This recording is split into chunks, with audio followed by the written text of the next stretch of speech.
Hi everyone. I'm gonna give it just a minute or two here.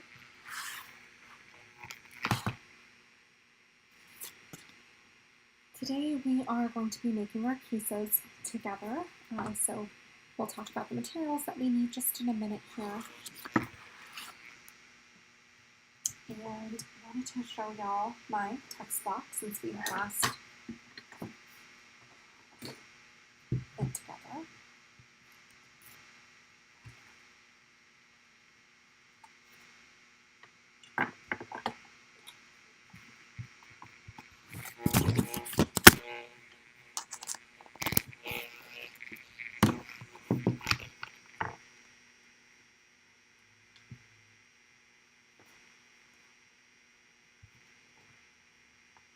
Alrighty.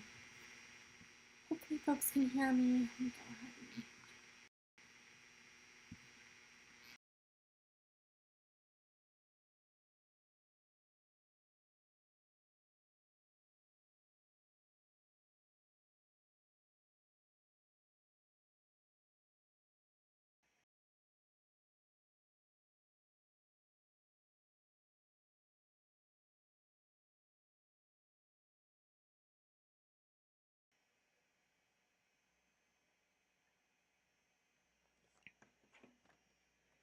okay.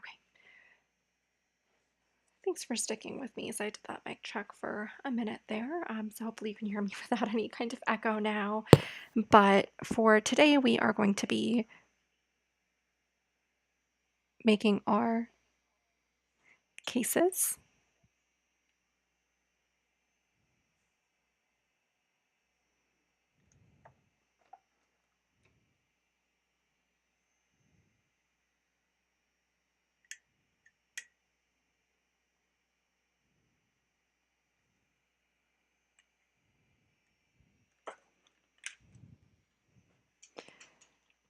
I am so worried about audio today. It feels like it is giving a feedback.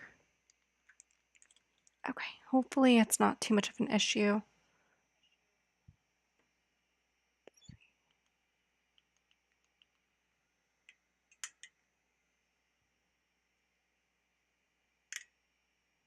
Okay, give me a second. Oh.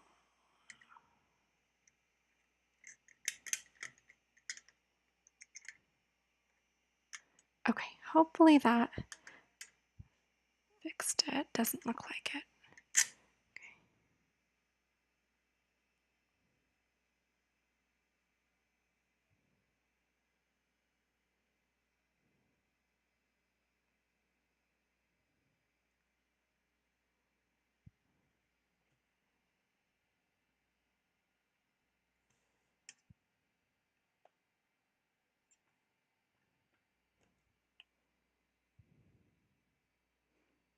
Apologies, folks. Still trying to figure out just a sound issue.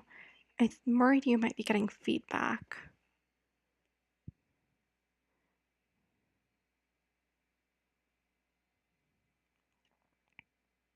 Okay.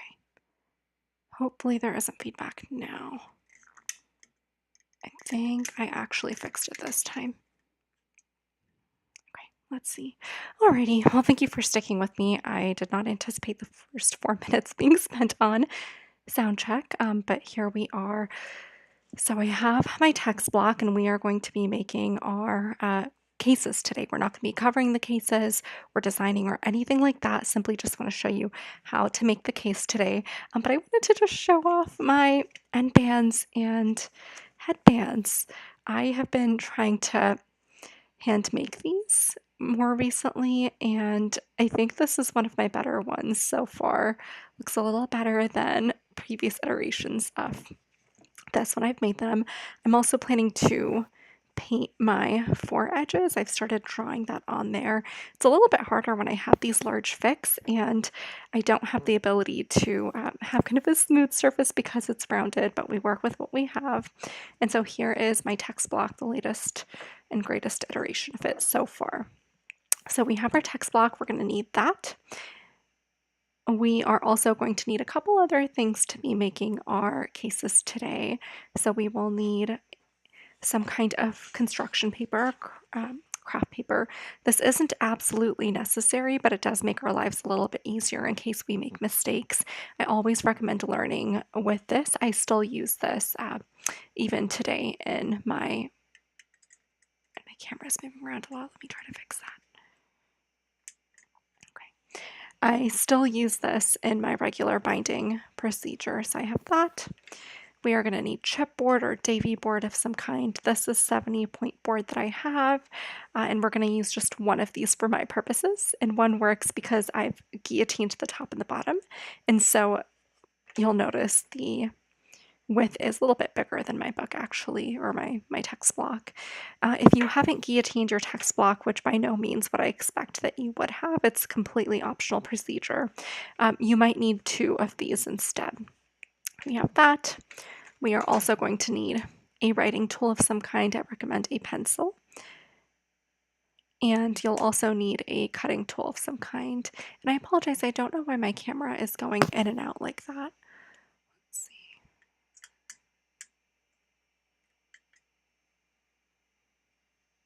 Okay. Hopefully it's not too annoying. All right, and then we have a ruler or measuring device of some kind. Again, I prefer metal just because it's impossible to cut through this with a sharp cutting tool, whereas plastic, I have actually cut through this before. You'll notice, like, right here, my blade has gone through the straight edge. Alrighty, and then you will also need, I'm assuming that you have rounded your spine and that's why you're here. If you have not rounded your spine and are, let's see, and have a smaller text block that didn't need rounding instead, you can go ahead and follow a different tutorial. You don't need to follow this one that we're doing today. And I also have, instead of, if you looked at my last tutorial, my last bind along, because I did a small thick, I used chipboard for the spine as well. Because this is rounded and it's such a large spine, I am going to be using a thinner kind of board for my spine, and this is the inside of a paper towel roll that I have. And the reason for that is because this is already naturally curved. Because it's rounded, it's going to hold this nice curve that a piece of chipboard just can't hold, even if I have one that's thinner. So if you have one of these lying around in your house, highly recommend. If not, you can buy like a 35-point chipboard instead or something smaller and use that instead.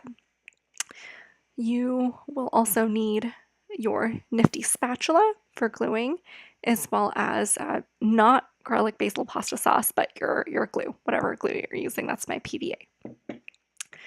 Alrighty, so we're going to go ahead and start with measuring. This is where a lot of math comes in, and I am getting really frustrated with this. I apologize. Let me try to fix it real quick.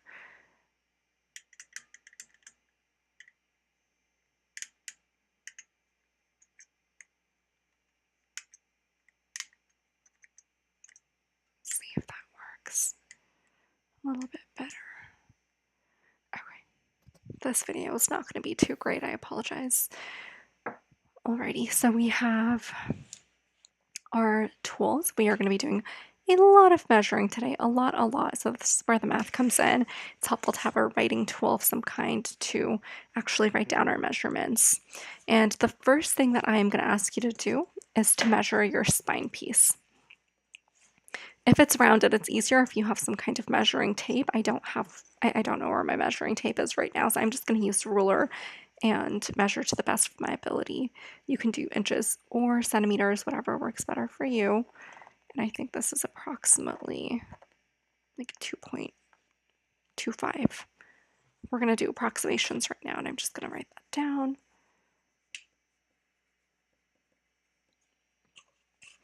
And I'm going to start by cutting this open actually and measuring it out for myself. So another piece that might be helpful for you is a scissor.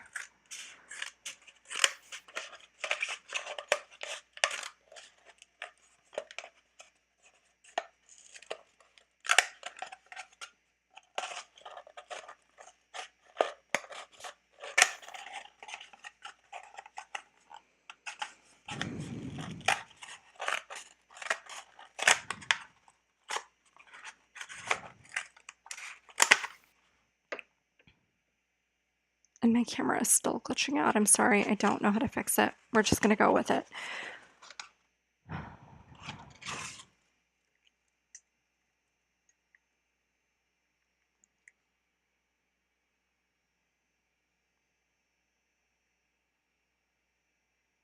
Okay, maybe that will, nope.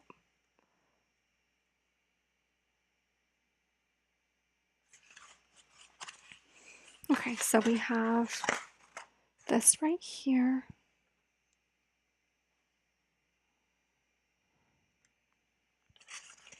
And I am going to measure, let's see. First, I just want to go straight down to make sure I have a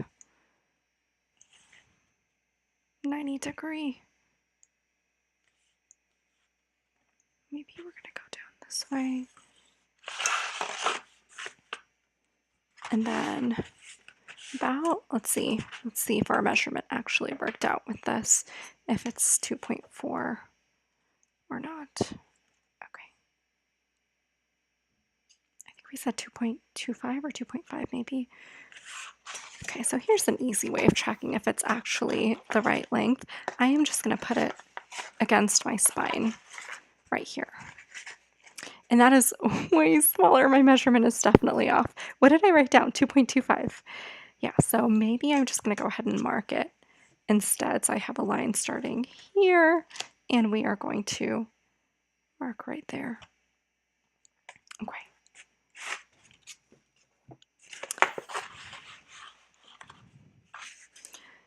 Let's see what that actually is. Okay, about right there.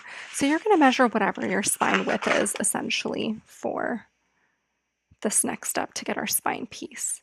And again, we have a thinner spine piece that's already naturally curved because we're using a paper towel roll. And I'm going to just go ahead and measure down.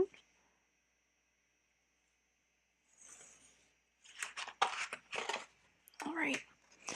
And this is approximately the length of what I'm going to be using, but I already know that because I've done this a whole bunch of times and I know what measurements I like. So a lot of this is also about personal preference. And the more that you do this, the more you'll realize how much you actually want your case to overhang and what you want it to look like. But if you go ahead and measure out, this is too small. Again, use inches or centimeters, whatever feels good to you. I see that mine is about, let's see, about 8 inches, including the headband and the end band. And I personally like to have about, I think not half an inch, but like 0.25 inches on either side, a little bit more. So you'll notice because this is 8 and this is 8.5, I am going to add up to about 8.5, and that'll be what mine looks like because it was 8 plus 0.25 on each side. So we're just going to write it down for the sake of walking through the steps. Again, you decide for yourself whether you actually like the same measurements as myself, but I measured this was 8 inches plus about 0.25 on each end. So I want 8.5 inches, and I'm going to measure that out on here.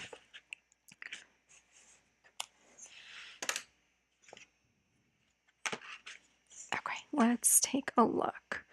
And I hate it when these straight edges don't have any kind of numbering for me to actually look. But 1, 2, 3, 4, 8. Okay, so we have about 8.5 there. And we're going to measure one more time here on this end. 8.5. Okay. So we measure out that piece and we cut it out.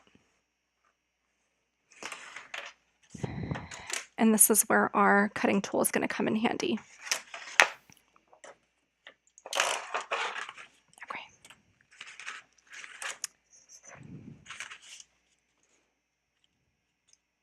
And I always like to make sure my straight edge is lined up just by pushing it against the blade of where I'm going to cut. I don't think this is something most people do, but it's what I do. And one thing that's going to be really important, not necessarily when you're cutting this, but when you're cutting your chipboard, is to go in with light light marks. If you try to push down too fast and hard on this, your blade is going to go all over the place. I've made the mistake way too many times. And in order to be straight to go against the actual edge, just take your time. The more you're able to go slowly and just be patient with the blade, the better it's going to work with you. I've had chipboard that just is totally wacky because I haven't been patient with it. All right, and we're going to cut this bottom part out right here. Okay.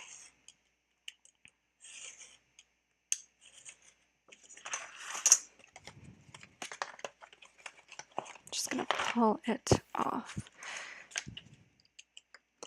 I think this is also the part of bookbinding that I really love, that we can be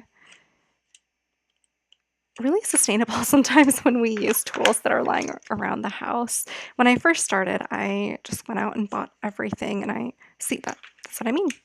I was not patient. I didn't take care, and it cut a little bit more than I would have wanted, but that's okay. Yeah, I had gone out and bought everything when I first started binding, and that is a regret that I have. I wish I had used more things that I had lying around the house, which is why I always encourage y'all to use what you have. Okay, so we've cut out our paper towel roll insert, and you'll see this has such a nice rounded edge to it. I could not mimic this with chipboard that I've bought online. Even if I tried, it just wouldn't work out. So we have this, and you'll see it fits against our curved spine really nicely. It's going to help our spine hold this curvature. So we have that, and then we come back to our craft paper. So this is going to be essentially like the skeleton of our case if we think about it that way. It's going to help us maintain the structure of what we're doing. And so this is already 8.5 by 11 inches, so I'm not needing to cut any width, or in my case length, off of this.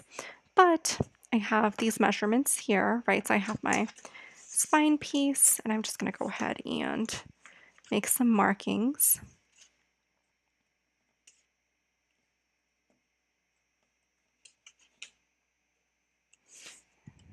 If I was being really precise, I would measure it out, and I probably should do that.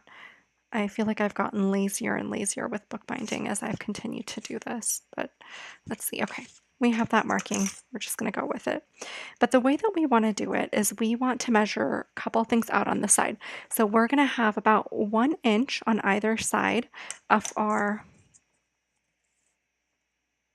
actual spine piece. So we have 1 inch. There we go. 1 inch on the top and bottom.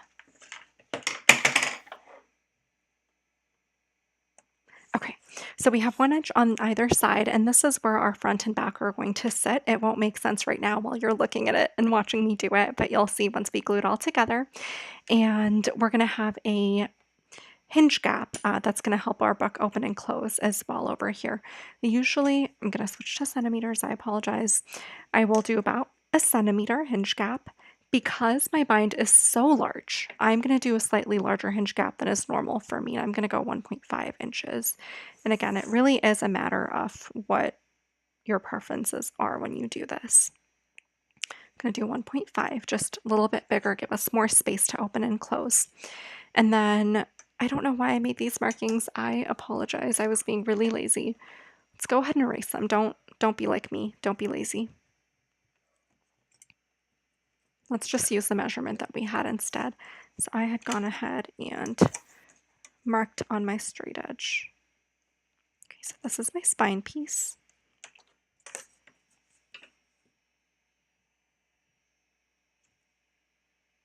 Okay, and then we're going to do 1.5 centimeters again, and that is our hinge gap on the other side.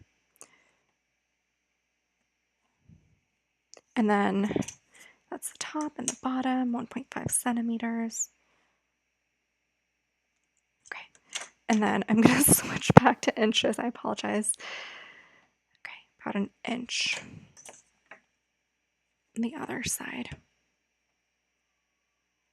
Okay, and I am just going to draw lines here to help myself out.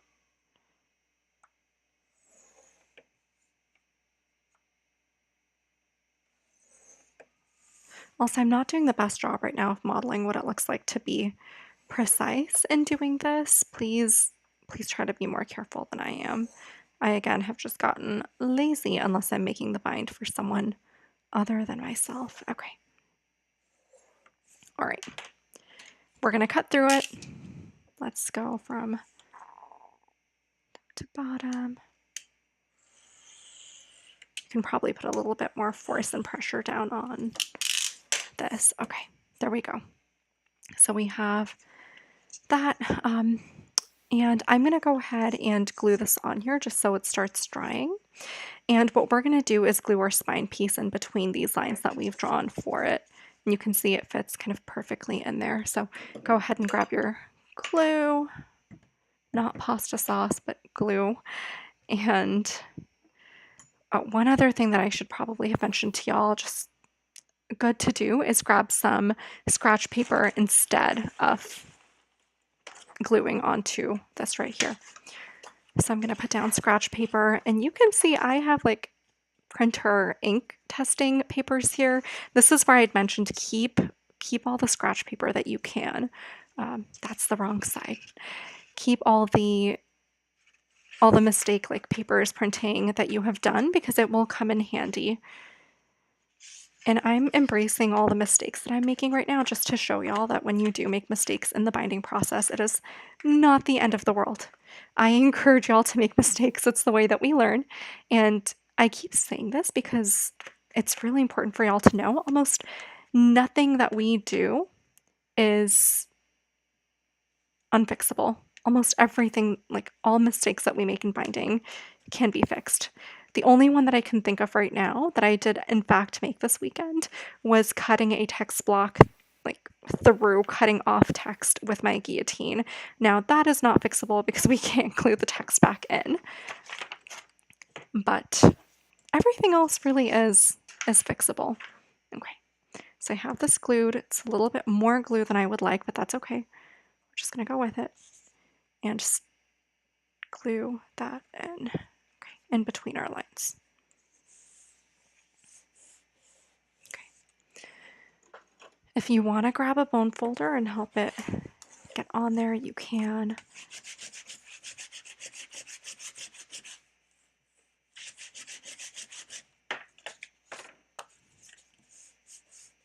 We're just going to let it dry. Just put out any air bubbles that might be in there. We're just going to get them out. Okay. The other piece that I'm going to show y'all, when we actually case in our text block, that's the process of gluing in our text block into the case that we're making right now, is an Oxford hollow spine. I don't know if it's absolutely necessary when we round our spines, but I have done it before with my Invicta spine, which is also one of the bigger ones that I've had, and it's helped the spine stay fairly straight, not collapse in on itself. And you'll see that I'm just giving it kind of this round edges while right now molding it while the glue is still wet because I want it to stay that way. I don't want it to dry straight, excuse me. Okay, there we go. I'm just going to put this to the side and come back to that. Now, here's what else we want to do.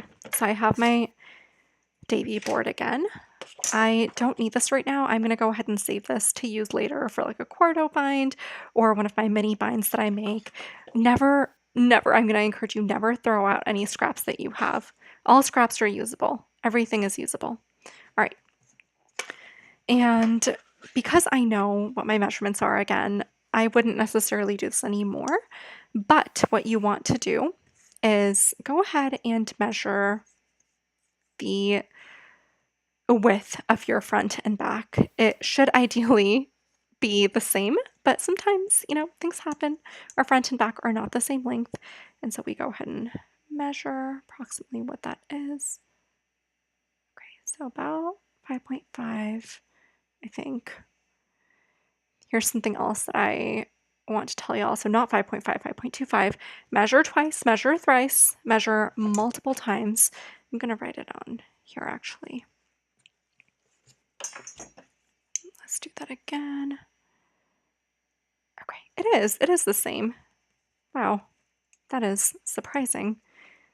Pleasant surprise.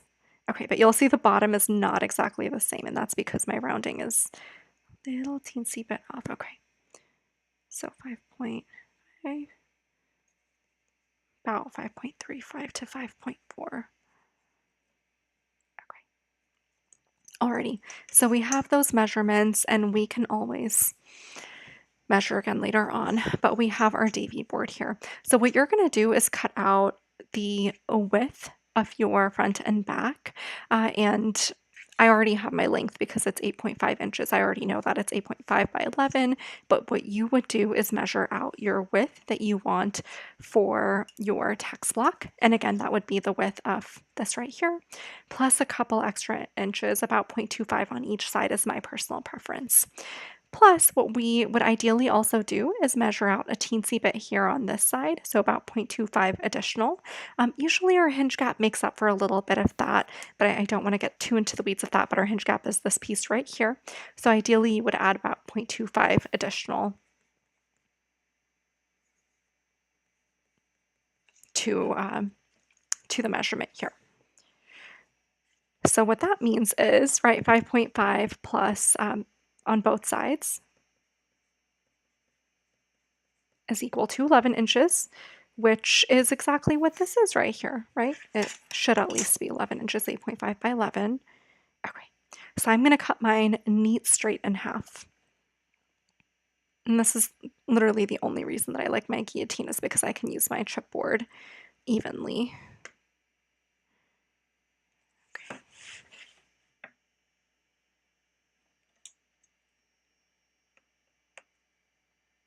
Okay. One other thing that I want to mention to y'all, it is again not the end of the world if you don't have this, but typically you want to use grain that's going to be opposite to what you have used for your actual bind. So we've been using short grain this entire time, so you would want to use long grain board because we want our boards to pull in once we actually apply them here, like pull in and hold the book together tightly rather than push outwards. And so I have a long grain board here, and I'm cutting it in half to use. Okay, let's see. Where did that go? It's gonna do in half. And we're gonna cut this again. I'm gonna measure it one more time before we cut it because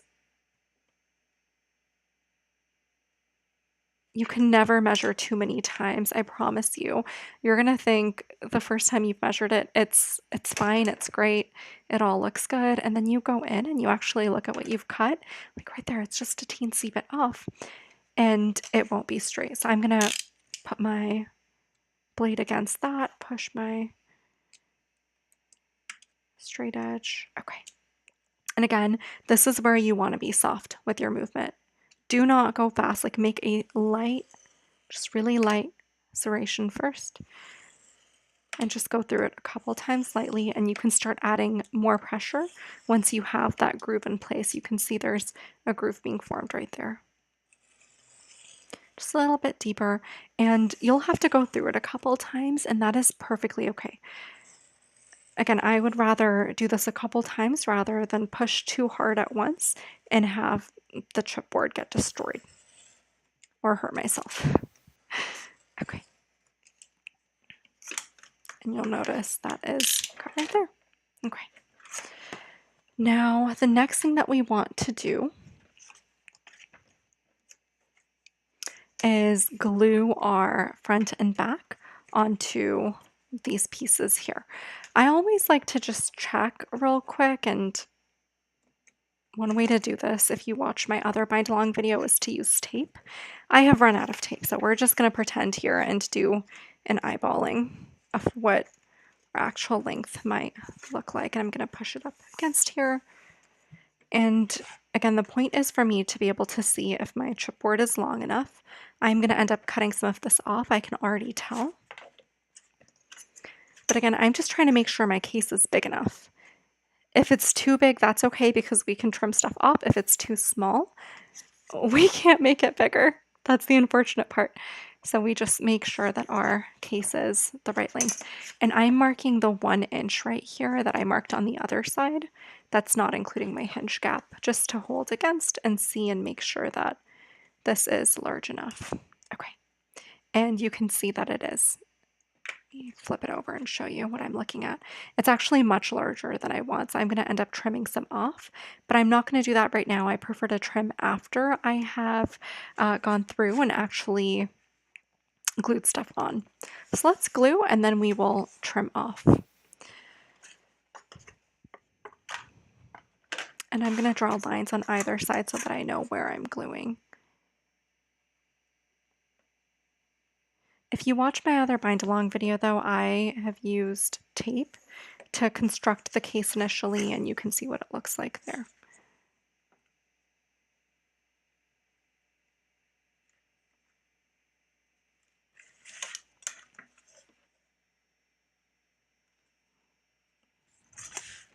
And I just want to make sure I'm leaving that hinge gap.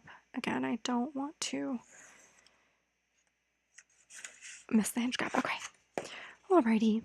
And again, the hinge gap really is just that space that lets us have some movement with our bind. And so important part here, when you glue your front and back on, you don't want to glue them on the same side as your spine piece. We're going to glue them on the other side, which is why I've drawn these lines.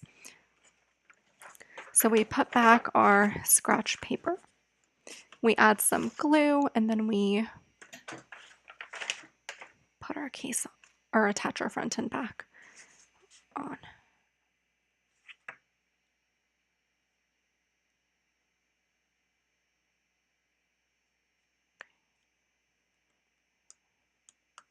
It's okay if a little glue goes deeper into the hinge gap. Again, almost nothing we do is not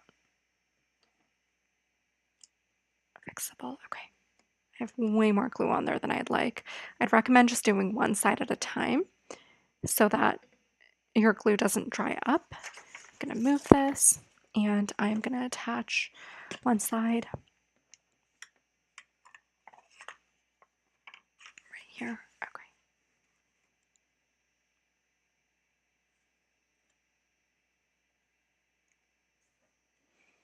We're just gonna hold it for a second there. Flip it over. And then you'll see there's like some gaps right here, like air bubbles and whatnot. We're just gonna smooth it out. Okay. We're gonna do the other side now. Add some glue. But first we're gonna put our scratch paper underneath.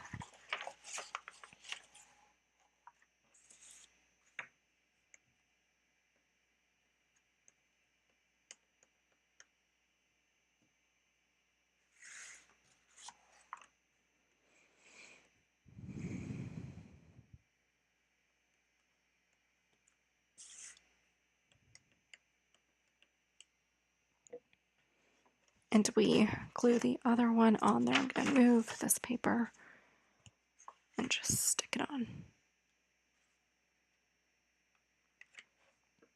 Okay, just push it in, flip, push out any air bubbles that there might be. Okay, I'm gonna add a little bit more glue here because I see this coming off the spine piece right there. And we can just push back in. Okay.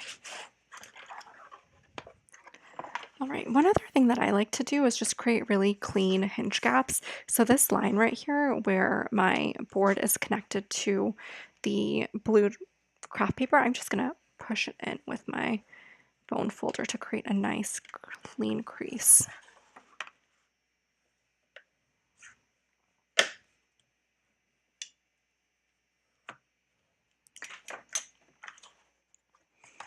All right.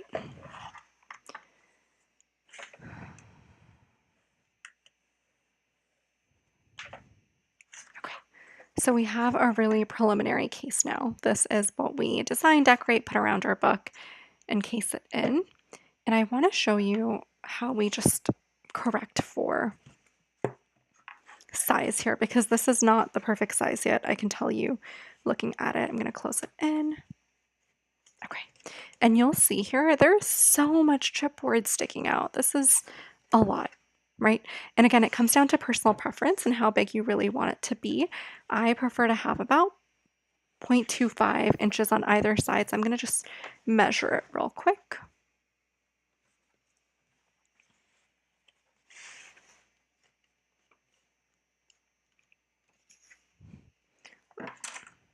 And see how much I need to cut off.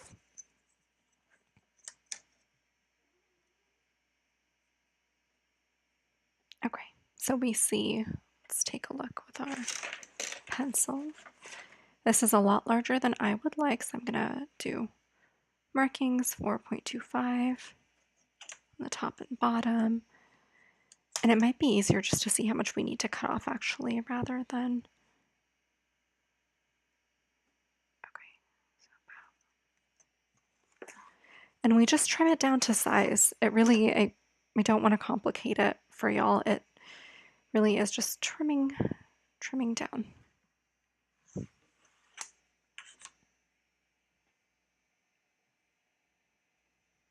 Give me a second, y'all. My cat wants out. Okay.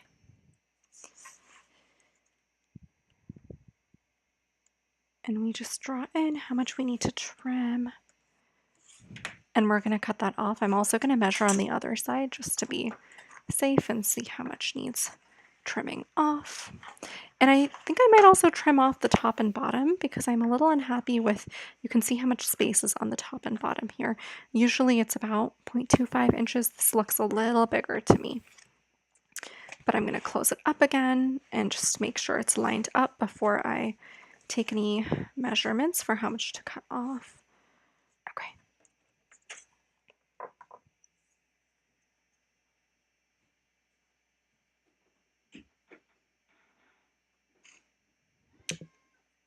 Okay, and this is about 0.75 inches on this side. That's too large. So I'm going to cut off, let's see, a decent chunk here. And I'm always going to encourage you, cut off less rather than more to start because you can always add more on, but you can't cut off, if that makes sense. It's really easy for me to go in and take my blade and cut things off, but it's so much harder for me to, it's physically impossible to add things back on. And so I want to encourage you, be patient, measure a couple times. I keep saying it because it's true. Measure a couple times because if not, you will have to start this whole process over again with creating a case from scratch. That's a lot harder to do than just taking some extra time to measure it out. So I'm going to trim this much off both sides for myself. And again, it comes down to personal preference of how much I want sticking out. Most folks will like about 0.25 inches on both sides. And if that's what you like, you can trim off that much as well. And I'm going to go in just softly at first, trim off. And I'm going to keep what I'm cutting off right now to, again, use in small binds, my tiny binds that I have. Never discard things. Okay. Cut that off, cut this off.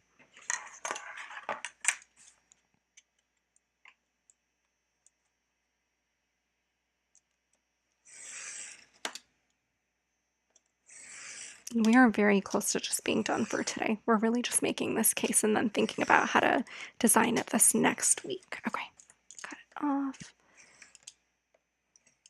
All right. Let's see how that sits now.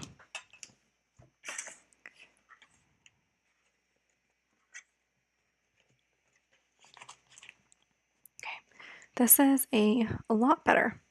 It's still kind of large on either side, but that's okay. That's just how I like it. I want it to stick out a little bit over the edges, but you can see it's a lot less than it was before.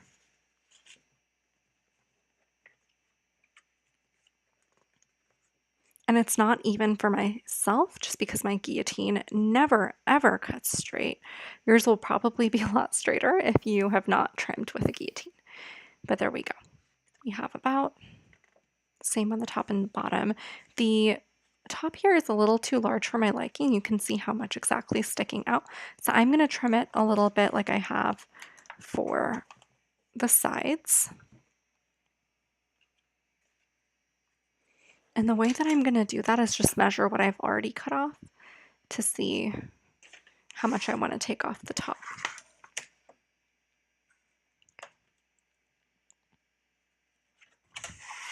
I'm not actually going to cut it off until I take a second to measure it. Okay, I don't think I did the same measurement on this side. I did. Small miracles. Okay.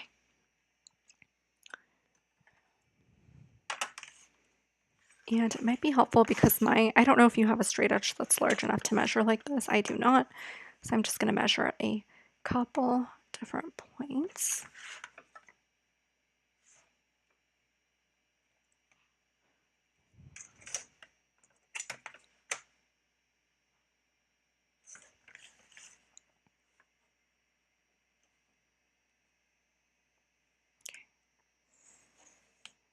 Through dry line. Same thing right here.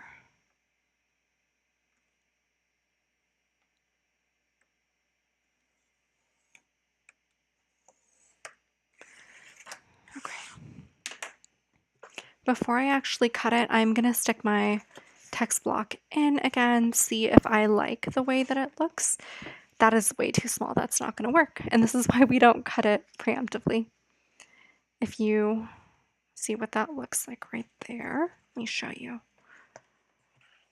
If I cut it, there's a very little room on the top and the bottom. I don't actually like that, so I'm going to add a teensy bit extra space, maybe do a little less on both sides. Let's do that much.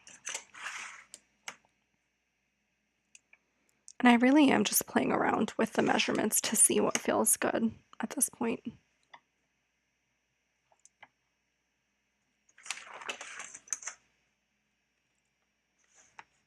And that's what I mean when I say, you'll measure it for yourself, see what you like, what feels good, and decide accordingly what to take out or take off. And if your case is a little larger, that's okay as well. I remember my first case was about, I think maybe ½ an inch on either side sticking out, and I liked that. Okay, that back in there and close it up. That's way better. I like that a lot more. So we're just going to cut off that top piece that I've marked right here. I'm going to take a blade to it and cut it off.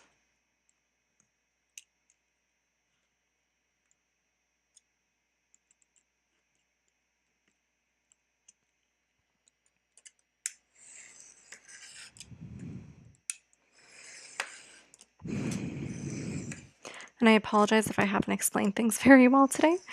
My other video, if things are confusing, is probably a lot more explanatory because I've edited it and taken the time to double check what all could be helpful for y'all. So please feel free to check that out as well if you would rather. But the big piece here is just creating a bigger hinge gap because it is a larger bind, and then also using a different kind of chipboard in the center. Okay, so we have our case. I'm adding a gentle curve again just by pushing down on the spine piece. And we're going to stick it back in, see how it looks. Okay, I like that a lot more than I did when we first made it. Okay, y'all see what the space looks like? It's a lot smaller on both sides. The edges are slightly bigger. That's okay. That's how I like it. That's my personal preference. And so there we have it. This is the skeleton of our case. This is what we are going to design, cover with cloth, and decide to do this upcoming week. So think about that when you're thinking about making this case and what you want it to look like. But we will talk a little bit more about design next time. That was a request that I had from some feedback that I got during my last bind along. And so we will discuss what options are for design as well as how I design my cases and my binds.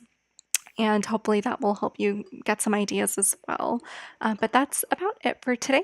So I'm going to go ahead and stop the video. Hopefully you have a chance to make your cases